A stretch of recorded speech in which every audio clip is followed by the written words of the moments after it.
He was once the man who had it all: wealth, power, prestige. But in a quiet hospital room, kneeling with tears soaking into the sweater of the woman who once cleaned his floors, Daniel Mercer finally learned what it meant to feel human again. Daniel had built empires but couldn't hold a heartbeat steady without her. Sienna wasn't just a maid. She was the woman who saved him, healed him, and unknowingly gave him the one thing he'd never dared to dream of: a family. When the person you love has hidden pain as deep as your own, how do you build something real together? And what happens when the woman who gave you life gives you 3 more? Would you call that fate? Or a miracle? Before we begin this beautiful and powerful journey, tell me, would you forgive someone who risked everything to save you, even if they came from a world you once overlooked? Drop your thoughts below, hit the like button, and subscribe if you believe love can come from the most unexpected places. Now let's begin. The sun had barely begun its climb over the jagged skyline when Daniel Mercer stood before the window of his penthouse office, unmoving. Beneath his fingers, the glass felt chilled, but not as cold as the silence in his chest. 38 floors above a waking city, Daniel's world was success, brilliant, demanding, and hollow.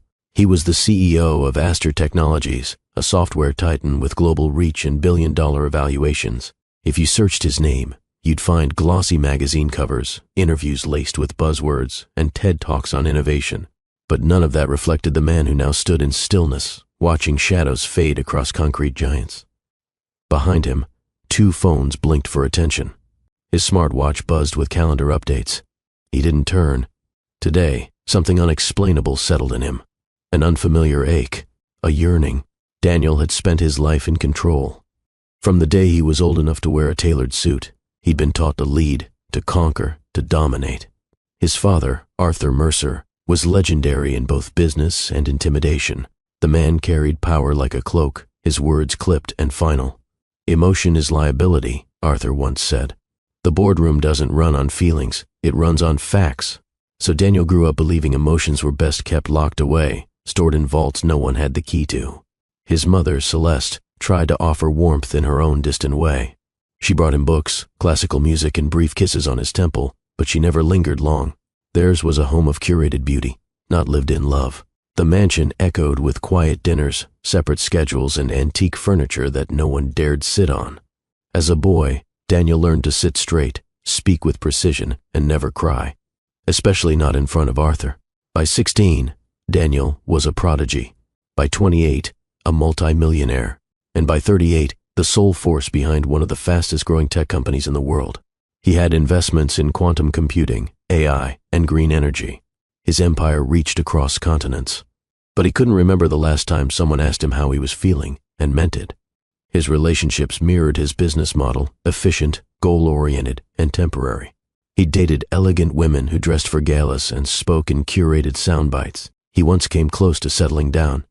Her name was Karina, a publicist with sharp eyes and a soft smile. For 3 years she stayed, waiting for the man beneath the CEO to emerge. He never did. On the night she left, it rained. She stood at his doorway in a long coat and told him, "Loving you feels like reading a beautiful novel where the pages are glued shut." He had watched her go, arms crossed. "You're being dramatic," he'd said then. But long after the elevator doors closed, her words echoed in him. Back in his office now, Daniel blinked, the memory jolting him. He turned from the window and walked toward his desk. A black leather chair awaited him, the one custom-made to support his spine through endless hours of performance. Yet, he didn't sit. Instead, he pressed a hand to his chest. A tightness was there again, just beneath the ribs.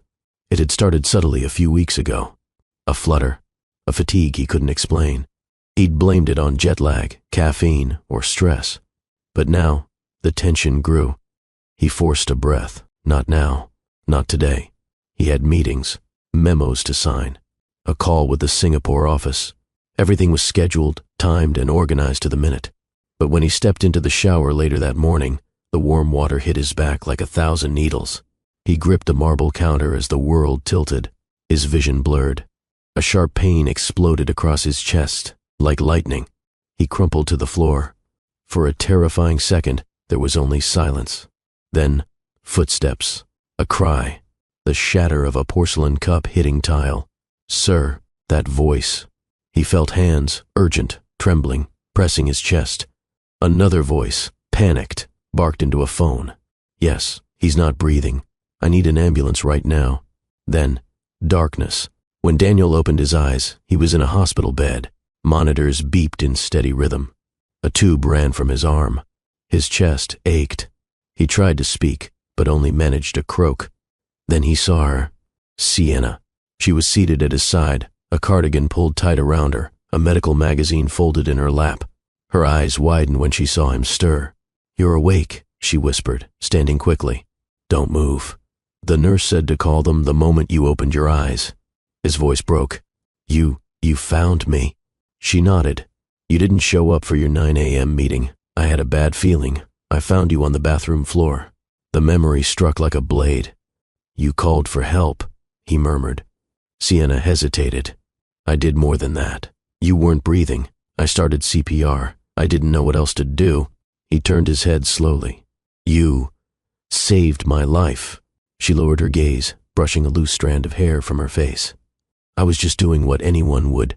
But Daniel knew better. Most people wouldn't have known what to do. Most would have panicked or waited. She didn't. The doctors later confirmed it. Without her quick action, he wouldn't have made it. Daniel lay still that night, staring at the ceiling. A maid, a woman who quietly folded his laundry and arranged his schedule, had seen him, touched his fragile body, and breathed life into it. Something inside him cracked. It wasn't just his heart. It was the shell he had built around himself. The false security of being untouchable. She had seen him at his weakest, and she had chosen to stay. That moment changed everything. The following morning, the world looked different to Daniel Mercer.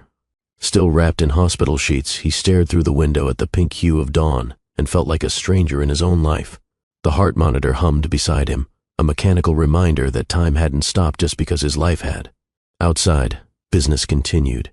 He knew it. Somewhere, boardrooms buzzed with ideas, phones buzzed with news, his inbox pulsed with unread messages. But here in this quiet room, none of it mattered. A gentle knock interrupted his thoughts. The door creaked open, and there she was again. Sienna. She carried a thermos in one hand and a brown paper bag in the other. Her hair was tied back in a loose braid, and her face wore a calm he had never noticed before. Not the calm of someone paid to smile, but something more peaceful, grounded, human. "You didn't eat dinner last night," she said softly, setting the items down on the side table. "I thought you might want something familiar." Daniel blinked. "You're still here?" Sienna gave a faint smile. "I promised the nurse I'd come back this morning. You slept through the night, finally." He tried to sit up. Pain tugged at his chest. She moved quickly, adjusting the pillows behind him with the ease of someone who had done this 1,000 times. "Take it slow," she whispered. He looked at her hands, steady, warm, unafraid. "I'm not used to needing help." "I know," she replied, eyes meeting his. "But right now, it's okay to need someone." The vulnerability in his chest ached more than the physical pain. She poured tea into a disposable cup and placed it in his hands. Its aroma, lemony, herbal, was comforting. "Thé de limon," she said with a small smile. "My father made it for me whenever I had a fever. I always thought it tasted like kindness." Daniel stared at the cup. "Thank you." It was just tea. But for a man who hadn't had a real conversation outside of work in months, it felt like a revelation. Back home, Daniel was discharged under strict instructions: rest, no work, low stress. He had no idea what to do with himself. The penthouse, once a fortress of solitude and order, now felt like a hollow shell. The marble floors echoed. The glass walls offered no warmth. Everything was polished, expensive, and utterly lifeless. But every morning, Sienna arrived. Not in silence anymore, but with gentle presence. She moved through the house with quiet confidence, making soups from scratch, leaving post-it notes reminding him to hydrate, changing the bedsheets even when he insisted it wasn't necessary. One afternoon, he walked into the kitchen and found her quietly humming as she stirred a pot of stew.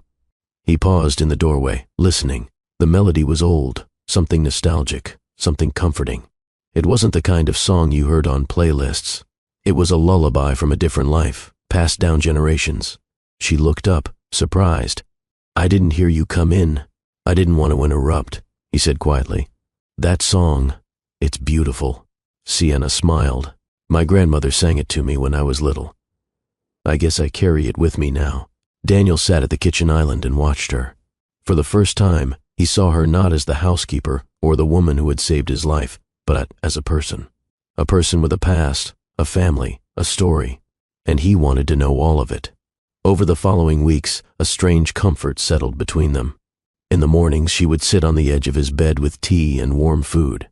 They would talk, at first about the weather, then about books, memories, even dreams. Daniel, who once calculated every word for effect, now found himself speaking freely. He told her things he hadn't even told Karina, stories from childhood, quiet fears, even how sometimes, when the city lights flickered outside his window at night, he wondered if anyone would miss him if he disappeared. Sienna didn't flinch. She listened. Then she shared, too. She spoke of Monterey, her siblings, and the sacrifices she made to keep them in school. She had been more than just a housekeeper. She had been their surrogate mother after her parents died. She had survived a long illness 5 years ago, one that left scars the doctors couldn't see. "They told me I might never have children," she admitted one evening, voice barely above a whisper. "I cried for weeks. Then I told myself, I can still mother others in different ways. I didn't stop living." Daniel sat in silence. Her honesty moved something in him. "You're braver than I've ever been." She looked up, blinking. "I'm just doing what life asked of me." That night, Daniel couldn't sleep. He walked through his penthouse, past the conference calls he'd missed and the reports still unopened. He paused outside the guest room where Sienna now stayed during the week. He listened to the stillness inside. For the first time in years, that silence didn't feel empty. It felt full. Full of possibility. Their bond grew without declaration. Sienna never asked for attention, but Daniel gave it anyway. He found himself waiting for her voice in the morning. He made excuses to sit at the kitchen table while she worked. He lingered near the doorway, just to hear her hum. One weekend, he offered to drive her to her apartment. They didn't talk much on the way, but the silence wasn't awkward. It was calm, safe. Outside her building, she reached for the door handle. "Thank you, Mr. Mercer." He looked at her for a long moment. "You can call me Daniel." She paused, then smiled. "Okay." Daniel. It was the first time in years he felt like the name actually belonged to him. She stepped out of the car, but before closing the door, she turned back. "Take your vitamins. And rest. That's an order." He chuckled. "Yes, ma'am." That night, he couldn't stop thinking about her. One Thursday evening, he invited her to dinner, not as his employee but as his guest. They sat across from each other in the penthouse kitchen, the lights dimmed, a single candle flickering between them. She wore a simple navy blue dress. Her hair was loose around her shoulders. He had never seen her like this, still humble, still herself, but radiating something different, something powerful. "Do you ever think about doing something else?" Daniel asked after they finished dessert. She tilted her head. "What do you mean? You said you wanted to become a nurse." She nodded, her expression wistful. "I did. But it's expensive, and I couldn't leave my siblings behind." Daniel's eyes didn't leave hers. "You still can—" Her brows furrowed. "Daniel, that part of my life is over." "No," he said softly. "It's just beginning." She looked away, blinking hard. "Let me help," he said gently. "You've already saved my life. Let me do something for yours." Sienna's voice cracked. "You don't owe me anything." "It's not about owing," he replied. "It's about caring." She wiped her eyes. "Why are you doing this?" He took a deep breath. "Because you're the only person who's ever looked at me and seen something worth saving. Hello, my beautiful family. Are you still there? Are you still watching? Are you still listening? Thank you, and I appreciate you. Please, in case you haven't subscribed yet, do well to hit that subscribe button. Thank you, my lovely family. Now, let's continue." It began in small ways. Daniel started waking earlier, not for conference calls, but to catch a few quiet moments in the kitchen while Sienna brewed her morning tea. She didn't speak much at those hours, just gave him a nod, a smile, and a steaming cup of something fragrant. It was a routine that didn't need language. Sometimes she'd leave a tiny surprise for him, handwritten notes tucked beneath the coffee pot, recipes folded next to his tablet, or a quote from a book scrawled on a post-it. "To love and be loved is to feel the sun from both sides." Daniel read those notes like sacred messages. They reminded him of a warmth he never realized he was missing. One Friday, he asked her to join him at a gallery event hosted by one of Astor Technology's major donors. It was formal, polished, very much his world. But he didn't want to go alone. He wanted her there, beside him, not just for support, but because he felt more like himself when she was near. Sienna hesitated. "I don't own anything that fits those kinds of parties." "You don't need anything fancy," he said, almost too quickly. "Just come as you." But the next evening, when she stepped out of the guest room, Daniel's breath caught. She wore a pale ivory dress that shimmered under the light, modest but elegant, paired with simple earrings and her hair tucked into a soft twist. She looked composed, radiant, and for the first time, he truly understood how stunning she was, not because of the dress, but because she wore no pretense. "You look beautiful," he said, voice low. Her cheeks flushed. "Thank you, Daniel." The way she said his name, soft, familiar, did something to him. At the event, she stayed quietly by his side. Colleagues nodded politely, and though some exchanged curious glances, none questioned her presence. She asked thoughtful questions during conversations, smiled graciously, and held her posture with quiet strength. People noticed, but more importantly, Daniel noticed. He wasn't just proud, he was grateful to be standing there beside someone who made him feel seen, not for his money, not for his title, but for who he really was underneath. As they drove home in silence, city lights washing over them through the car windows, Daniel's hand brushed against hers on the center console. She didn't pull away. Back at the penthouse, the air felt heavier. Something was building, an anticipation they both sensed. Sienna moved toward the kitchen to rinse the glasses they'd used earlier, but Daniel stopped her gently by the wrist. "You don't have to clean anything tonight," he whispered. She turned to him slowly. "I don't mind." "I do," he said, his voice unsteady. "Stay." She looked at him, unsure. "Please," he added. She let the sponge slip from her hand. Her fingers trembled slightly. He took her hand and led her to the living room, where soft light from the terrace bathed the space in a calm glow. They sat side by side, neither speaking for a while. Finally, Daniel turned toward her. "There's something I've wanted to say for a while," he admitted. Sienna looked up, silent but open. "I thought I understood what it meant to care about someone. I didn't. Not really. Not until you—" Her breath caught, but she said nothing. "You changed me," he continued. "Every part of my life that was hollow you filled. You didn't ask for anything. You just gave." "I only did what I knew how to do," she said softly. He nodded. "Exactly. And somehow that was everything." He leaned closer. She didn't move away. "I don't want to spend another day pretending I'm only grateful to you. I'm more than grateful. I think I'm falling in love with you, Sienna." The words hung in the air between them, fragile, vulnerable, real. Sienna blinked rapidly and then smiled, a trembling thing filled with emotion. "You're not alone in that." He touched her cheek gently. Her eyes closed as his thumb brushed beneath her lashes. Then he kissed her. It wasn't rushed.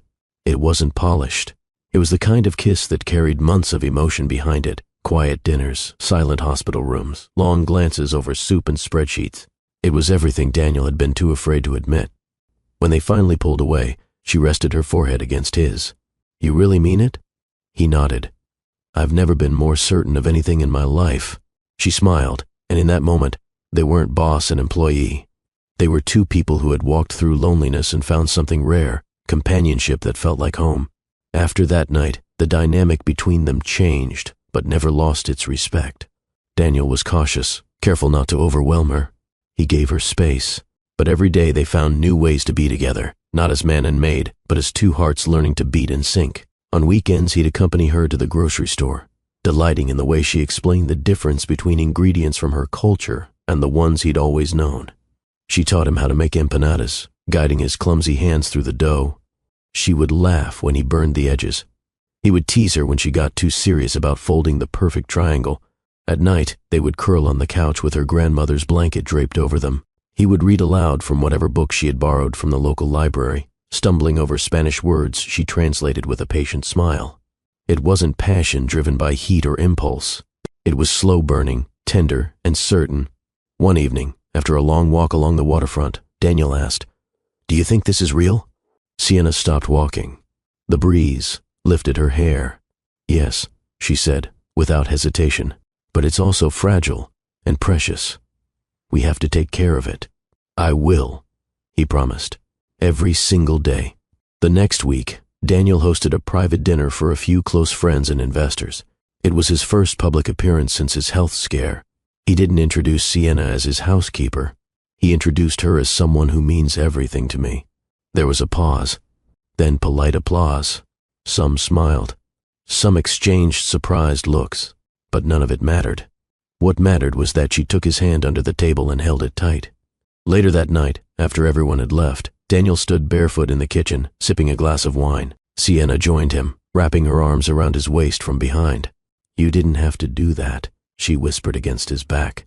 "I wanted to," he replied. "I'm done hiding who you are to me." She smiled into his shirt. "Then let's not hide from anything anymore." The seasons shifted quietly, and with them, so did Daniel's sense of purpose. Gone were the long nights buried in profit projections or pacing over quarterly losses. Now his evenings were spent beside Sienna on the terrace, talking about things that couldn't be charted or calculated. Childhood stories, forgotten dreams, and hopes for a future that once felt out of reach. One such evening, the city lights flickered like distant stars as they sat wrapped in a blanket, watching dusk melt into night. "I used to think I'd never slow down," Daniel murmured, his voice low. "That if I paused, I'd lose everything I worked for." Sienna, nestled against his side, looked up. "And now?" He exhaled. "Now, I feel like I never had anything until you." The words weren't poetic. They were honest, offered not to impress, but to confess. She didn't respond immediately. Instead, she reached for his hand and rested it on her belly. He looked at her, puzzled. "I've been thinking," she said, voice cautious. "Do you ever want children?" Daniel blinked, caught off guard. He'd always told himself children weren't necessary. That legacy was built in earnings and company growth. But now, with her, the question felt different. "I never thought I'd say this," he replied slowly, "but with you? Yes, I want that." Sienna's smile faltered. She hesitated before speaking again, her fingers tightening slightly. "Daniel, I need to tell you something." He turned to face her fully. "I was very sick a few years ago," she continued, eyes fixed on the horizon. "Afterwards, my doctor said there was a strong chance I wouldn't be able to carry a child." The silence that followed was deafening. Daniel took a moment to process. He reached for her face and gently turned it toward him. "Why didn't you tell me sooner?" "I was scared," she whispered. "Scared that if we ever talked about a future, you might change your mind." Daniel's expression softened. "Sienna, I didn't fall in love with you because you could give me a family. I fell in love with you because you are my family." Tears gathered in her eyes, and she leaned into him. "I don't know what the future holds," she admitted. "But I wanted you to know." "Then let's walk into it together," he said. "No matter what." Weeks passed. Autumn rolled in gently. One morning, Sienna sat on the edge of their bed, hand on her stomach. She had felt off for days, tired, dizzy, unsettled. She brushed it off as stress or the early winter flu. But something gnawed at her, a quiet whisper in her body telling her something had shifted. She found the test in the bottom drawer, the same one Daniel had purchased months ago during a grocery run. "Just in case," he had said with a teasing smile. They'd laughed about it then. Now she held it with trembling hands. The minutes that followed were the longest she had ever known. When the result appeared, she stared at it, unmoving. Pregnant. The word didn't seem real. She paced the room, hand over her mouth. 1,000 thoughts swirled, hope, fear, disbelief. Could it be true? After everything? When Daniel returned home that evening, he found her sitting in the living room, the test gripped in her hand. "Sienna?" he asked, sensing something. She looked up, eyes wide. "Daniel, I'm pregnant." The world froze. He stepped closer, slowly, as if afraid the moment might vanish. "You're sure?" She nodded, voice shaky. "I took 2 more tests, all positive." He dropped to his knees before her, eyes misted.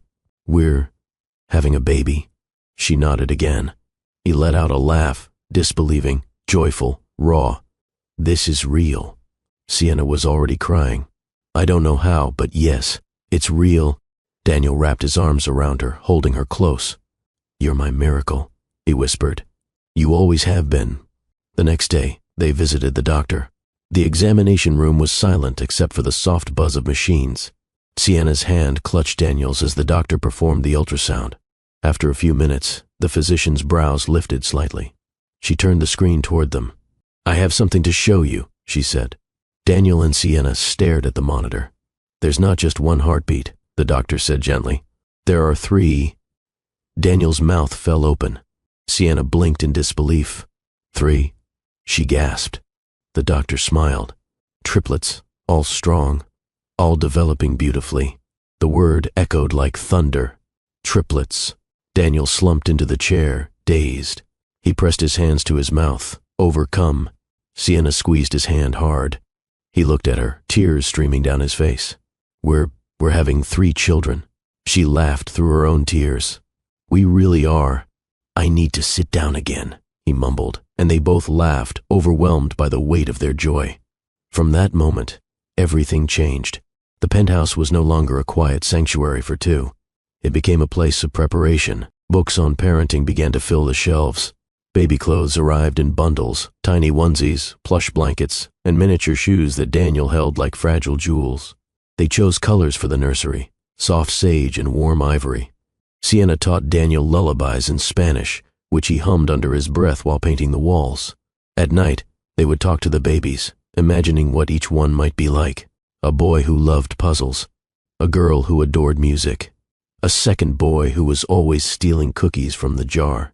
Daniel had never let himself hope like this, not once. But now?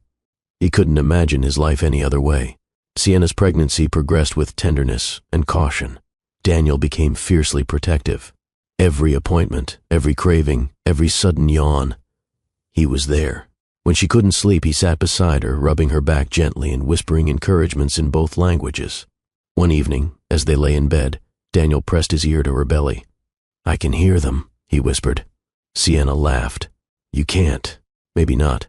But I can feel them. He looked up at her, eyes gleaming. Do you know what you've given me? She touched his face. The same thing you gave me, hope. When winter arrived, Daniel made a special call to Sienna's family in Mexico. He spoke in halting but sincere Spanish, telling her siblings about the babies. Miguel and Lena cheered. Their grandmother wept openly, her voice trembling with joy. Thank you for loving my granddaughter, she said softly.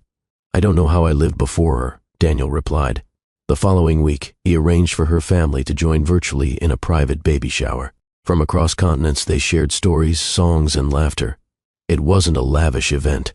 It was heartfelt, intimate, and full of love. Even his staff at Astor noticed the transformation.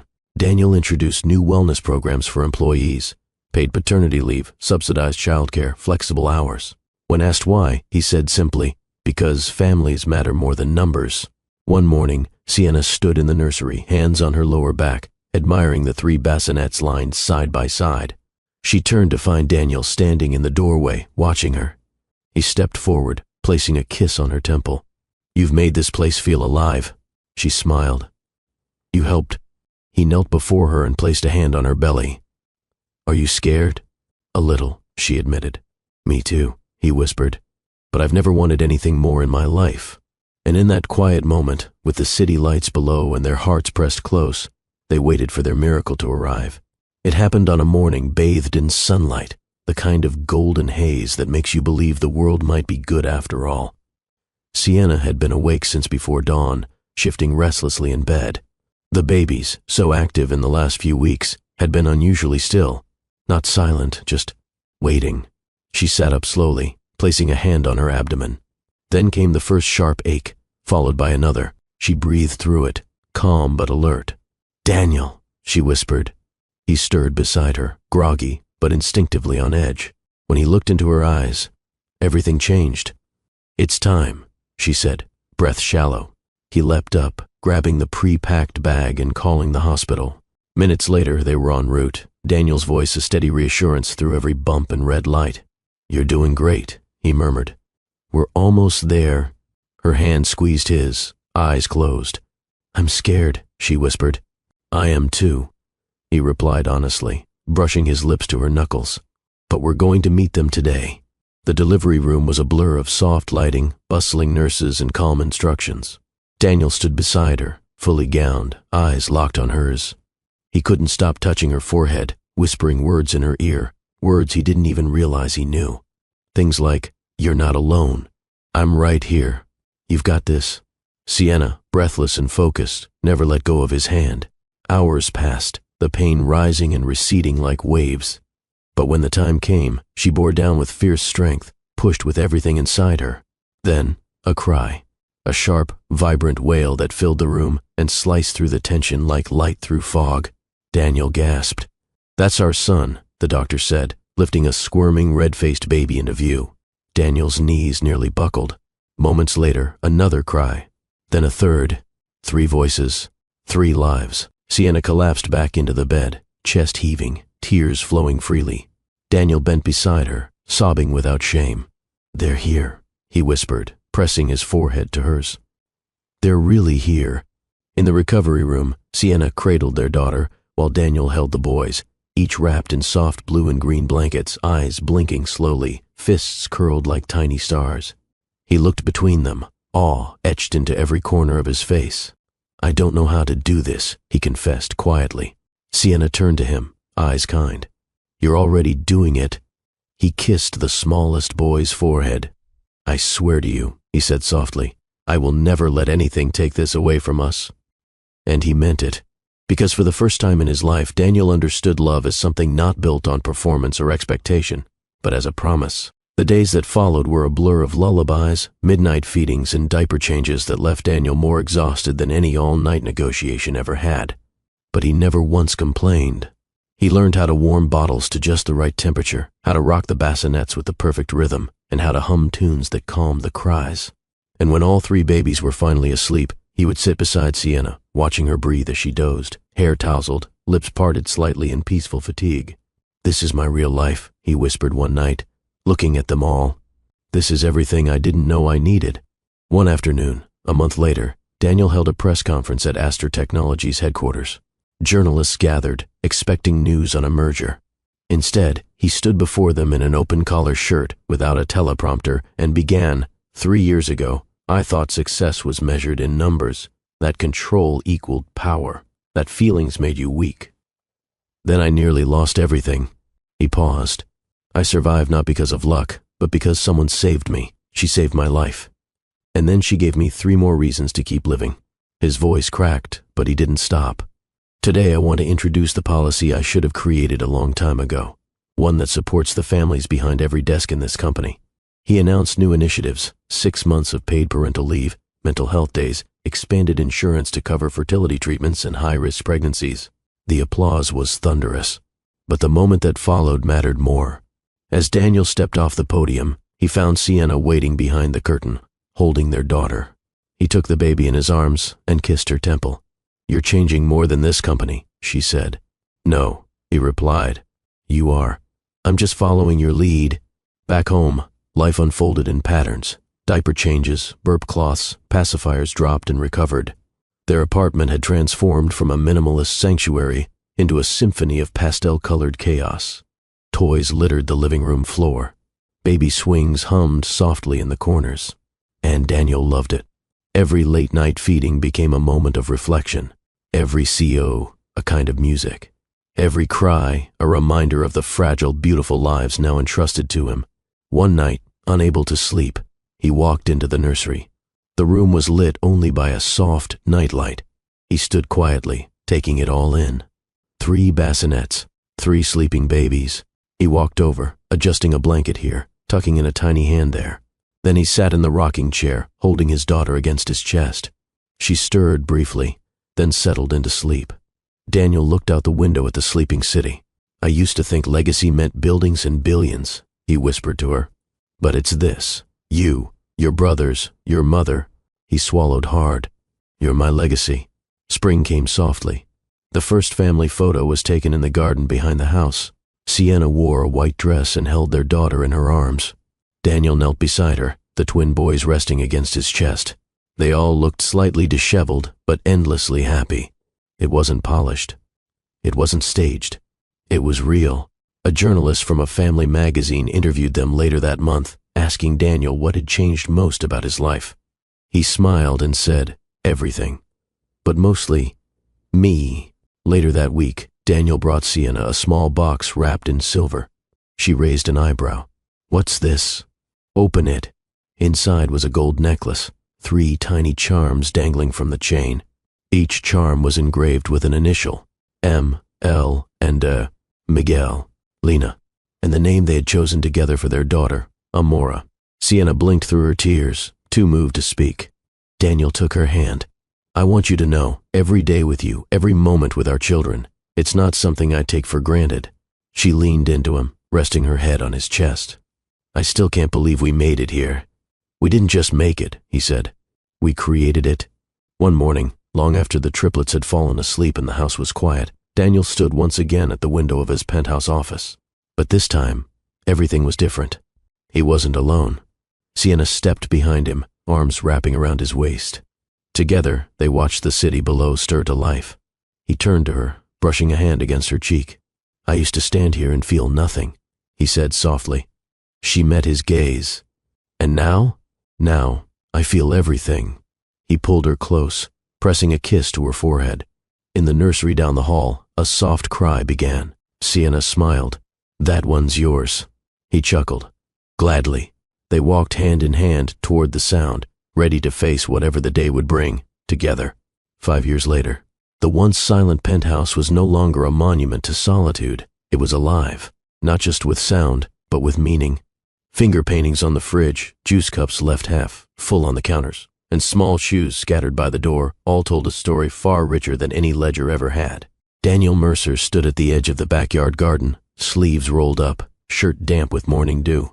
A pair of tiny hands tugged at his pant leg. Daddy, said a little voice, we found a ladybug. He turned with a grin. His daughter, Amora, stood with one finger outstretched, proudly displaying the tiny red visitor as if it were a diamond. That's very special, Daniel replied, crouching to her level. You know what ladybugs mean? She shook her head. They bring luck. And we're already the luckiest people in the world.